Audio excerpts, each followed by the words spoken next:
Programme में एक बार फिर खुश आमदेद। हमारे साथ इस वक्त मौजूद हैं सरदार आलम ख़ान बेजंजो। आपका ताल्लुक़ पाकिस्तान मुस्लिम लीग नून से है और बलूचिस्तान के मसले को हम थोड़ा डिस्कस डिबेट करते हैं। सरदार साहब, इनफैक्ट कल भी देखा हमने, एक तो ANP के ज़ेर तमाम एक जिरगा हुआ, फिर उसके बाद हमने देखा है कि वज़ीर आला कुछ एक कॉन्फ्रेंस थी, कौमी इस्तेकाम पाकिस्तान कॉन्फ्रेंस, उससे भी उन्होंने खिताब किया है। गोया कि कोशिशें तो हो रही हैं लेकिन अभी तक हम वो देर पर अमन आता हुआ देख नहीं पा रहे बलूचिस्तान के अंदर। इन इश्यूज़ को एड्रेस करने के लिए क्या मिलिट्री ऑपरेशन के ऊपर बड़े एतराज़ात किए जा रहे हैं? अगर वो नहीं है तो फिर क्या ऑप्शन हो सकते हैं कि जिसके नतीजे में वहाँ पर दहशतगर्दी को ख़त्म किया जा सके, एक परमानेंट वहाँ पर अमन लाया जा सके? जी वालेकुम अस्सलाम इफ्तिखार साहब, और बड़ी मेहरबानी आपकी, हमेशा याद करते हैं। देखें, सबसे पहले तो बिल्कुल मिलिट्री ऑपरेशन एक अपनी जगह एक उसकी एक अपनी अहमियत है, लेकिन सबसे पहले जो सबवर्जन है, बगावत बलूचिस्तान में हुई है। आज का जो नौजवान है या कोई भी है बलूचिस्तान से, और जिसके दिल में अगर थोड़ी बहुत नाराज़गी है, उसकी वजह सिर्फ़ एक है। उसकी वजह एक ये है, सबसे बड़ी वजह, कि माजी में बहुत से ऐसे गुरोह और बहुत से ऐसे लोग जिनका ताल्लुक़ बलूचिस्तान से है, उन्होंने रियासत पाकिस्तान और पाक अफवाज का नाम इस्तेमाल करके लोगों को हिरासा किया, नौजवानों को हिरासा किया, और ये दिखाने की कोशिश की कि जी रियासत पाकिस्तान और पाक अफवाज उनके पीछे खड़ी है, जबकि पाक अफवाज को उन बातों का इल्म भी नहीं है और ना ही रियासत को उन बातों का इल्म है। तो बहुत से ऐसे लोग थे जिन्होंने रियासत पाकिस्तान और पाक अफवाज का नाम इस्तेमाल करके नौजवानों को, गरीबों को, मासूमों को बड़ा जलील किया। और मैं समझता हूँ कि रियासत के लिए इस वक्त बहुत ज़रूरी है कि उन लोगों की निशानदही करें। मिलिट्री ऑपरेशंस की बिल्कुल एक अपनी अहमियत है, लेकिन जिन लोगों की वजह से ये सब कुछ हुआ है, उन सब को बिल्कुल गिरेबान से पकड़ना चाहिए कि किस हैसियत में जी आम इंसान या आम कोई ग्रोह रियासत पाकिस्तान या पाक अफवाज का नाम इस्तेमाल करके लोगों को हिरासा करता है। तो उनकी निशानदही और उनको गिरेबान से पकड़ के उनको सज़ा देना बहुत ज़रूरी है, ताकि जितने भी नौजवान हैं उनकी नज़रों के सामने जब ये सब आएगा तो रियासत के ऊपर उनका और पाक अफवाज के दरमियान एक जो गैप आया हुआ है वो इस तरह से अच्छा खासा कवर हो जाएगा। और जहाँ तक देखें हालात की बात है, जितने नौजवान हैं या जितने कबायली लोग हैं वो अपनी जगह पे, लेकिन इस वक्त हालात इस हद तक पहुँच गए हैं, जो हमारे MPA साहिबान हैं या हमारे मिनिस्टर साहिबान हैं, मोस्ट ऑफ देम वो एक्सटॉर्शन मनी पे कर रहे हैं अपने जितने भी फितनतुल हिंदुस्तान के जितनी भी ऑर्गेनाइजेशंस हैं उनको। PSDP में जो उनका कमीशन है, जो आपके MPAs हजरत हैं, वो 50-50% कर रहे हैं इस वक्त। तो बहुत से मामलात ऐसे हैं कि चीज़ें काफ़ी पीक पे चली गई हैं। अब आप देखें ना जी, एक तरफ इंटरनेट जी बड़ी हैरानकुन तफसीलात आप बता रहे। बिल्कुल इंटरनेट भी बंद है, इवन के जो ज़मीनी रास्ते से सफ़र था ज़ायरीन के लिए उस पर भी शायद पाबंदी है या लोगों से कहा गया है कि वो एतराज़ करें। लेकिन अगेन ये प्रॉब्लम फिर कहाँ पे आ रही है? हमें तो लगता है कि वहाँ पे एक बड़े स्केल पे ऑपरेशंस हो रहे हैं लोगों के ख़िलाफ़। पिछले दिनों भी कहा ये गया कि 43 के करीब या 47 के करीब वहाँ पे लोगों को मारा गया। बट किधर इश्यूज़ हैं? आपको लगता है कि लोकल्स को एंगेज नहीं किया जा रहा? आप जैसे सरदार, क्योंकि हमने इससे पहले देखा साबिक फाटक के अंदर वहाँ के कबाली रहनुमा साथ शरीक हुए तो शायद कामयाबी भी मिली। तो बलूचिस्तान को लेके कहाँ पे फ्लॉज हैं स्ट्रेटजी के अंदर कि जिनको ठीक करना बड़ा ज़रूरी है?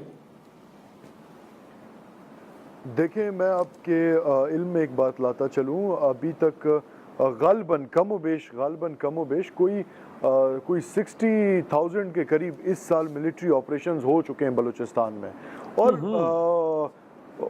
बलूचिस्तान के पीस के लिए हुआ है ये सब कुछ, ठीक है जी। और देखिए, मिलिट्री ऑपरेशन की एक अपनी एक बड़ी इंपॉर्टेंस है, बड़ा ज़रूरी है एक हार्ड स्टेट का होना, लेकिन उसके साथ साथ जहाँ तक कबायली लोगों की बात है, उनको ऑन बोर्ड लेने की बात है। अब मसला कहाँ आ रहा है?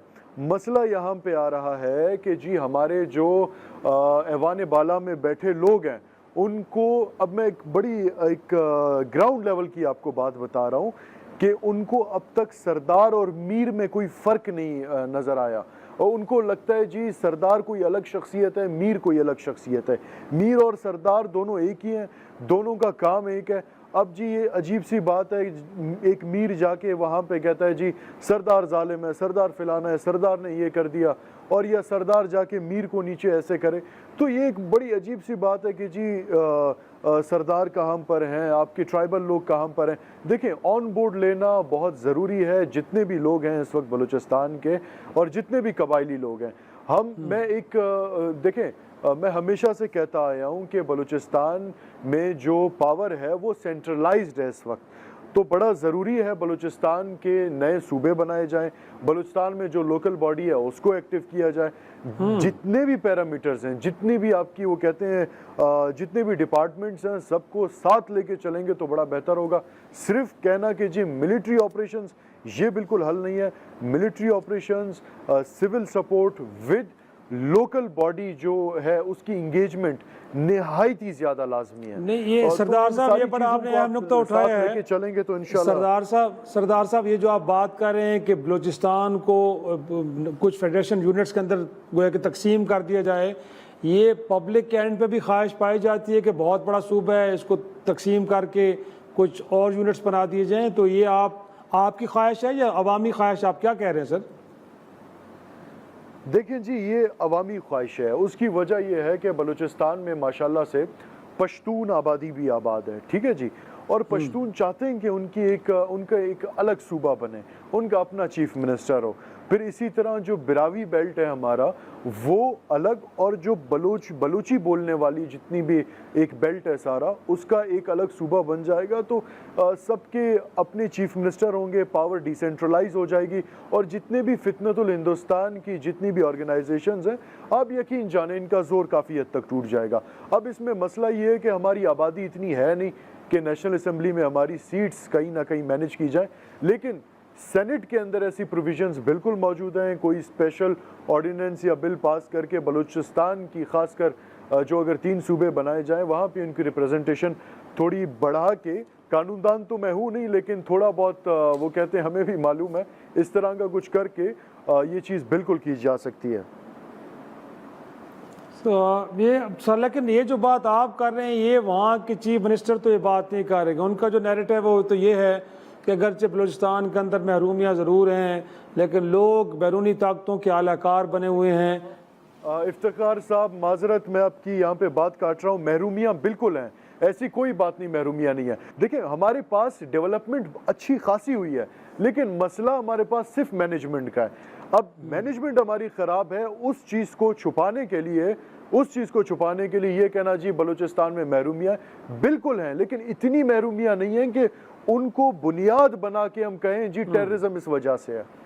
तो फिर तो इसका मतलब है कि अब मैं आपको एक मिसाल देता हूं। रियासत पाकिस्तान दुरुस्त कहने में हक बजानिब है कि बहुत सारे लोग हैं कि जो बैरूनी ताकतों के आलाकार बने। आप तो मकामी हैं, आप लोगों के साथ वेल कनेक्टेड हैं, तो आपको भी लगता है कि मैं आपको एक बात बता रहा हूँ जी, जब रियासत पाकिस्तान ने कोई भी बिल टेबल करना होता है यूनाइटेड नेशन जनरल असेंबली में या सिक्योरिटी काउंसिल में, 6 महीने लग जाते हैं पास होने में, और उसमें भी लॉबिंग करनी होती है मुख्तलिफ ममालिक के साथ। आज आपकी BYC की तरफ से कोई भी बिल चला जाता है 2 घंटे में वो मंजूर हो जाता है। देखें बैरूनी कुव्वतें ये तो बात करेंगे जी बलूचिस्तान में ग्रीवेंसेस हैं, बलूचिस्तान तबाह बर्बाद हो गया, बलूचिस्तान में ना स्कूल है, ना तालीम है, ना कुछ है, ये बातें वो करेंगे, वो उनका प्रोपेगेंडा है। जब 1947 में बलूचिस्तान की जो तालीम लिटरेसी रेट थी दैट वाज 0.02, आज वो है 50% पे पहुंचा है। हाँ मैनेजमेंट के इश्यूज हमारे पास काफ़ी हैं। बहुत शुक्रिया सरदार आलम खान बेजंजो साहब गुफ्तगू कर रहे थे कि मैनेजमेंट ठीक करके बलूचिस्तान में जारी जिस वक्त दहशतगर्दी है, इंसर्जेंसीज है, उनको ख़त्म किया जा सकता है। नाज़रीन एक छोटा सा ब्रेक के बाद प्रोग्राम के सिलसिले को आगे बढ़ाएंगे।